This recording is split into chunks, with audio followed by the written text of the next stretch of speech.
जय Jagannath mister Pappu blog को आपको पुणी थे स्वागत। वीडियोटी भल लगे लाइक शेयर सब्सक्राइब करने को भूलें। कोणार्क मंदिर एक प्राचीन मंदिर जहाँकि सूर्य मंदिर नाम से परिचित। यही मंदिर लांगुड़ा नरसिंहदेव द्वारा निर्मित होता। यही मंदिर पुरी जिले में अवस्थित रही जहाँकि चंद्रभागा और बंगोपसागर कूल अवस्थित। यही मंदिर प्रांगण में रही छोट बड़ मंदिर मध्य छायादेवी अन्यतम। छायादेवी होती प्रभु सूर्य देवता पत्नी। यही मंदिर विभिन्न प्रकार कारुकार्य इटार निर्मित होता है। विभिन्न प्रकार कारुकार्य जहाँकि माँ छायादेवी प्रतिमा को प्रदर्शित करता है।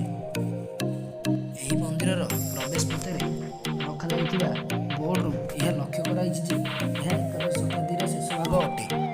छायादेवी मंदिर तुलनात्मक भाव में एक छोट निर्माण तथापि मंदिर उभय पार्श्व ग्रेनाइट पत्थर निर्मित विस्तारित कुंभीर एवं याली आकृति विशेष उपलिखित योग्य एगुड़िक केवल सुंदर भाव में खोदित पत्थर चित्र नुहे बर मंदिर जल आइटे 1200 बढ़ई द्वारा निर्मित यह मंदिर चूड़ी धर्मा मारते।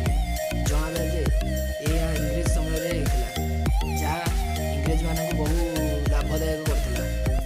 इंग्रेज मान जहाज समुद्र जाऊा बेले यही चुंबकर एत पावर था जे सब जहाज को समुद्र को टाणी आना। चलते देखा छाया देवी किसी स्मृति एवं तार रहस्य। छाया माँ थिले सूर्य देवता पत्नी।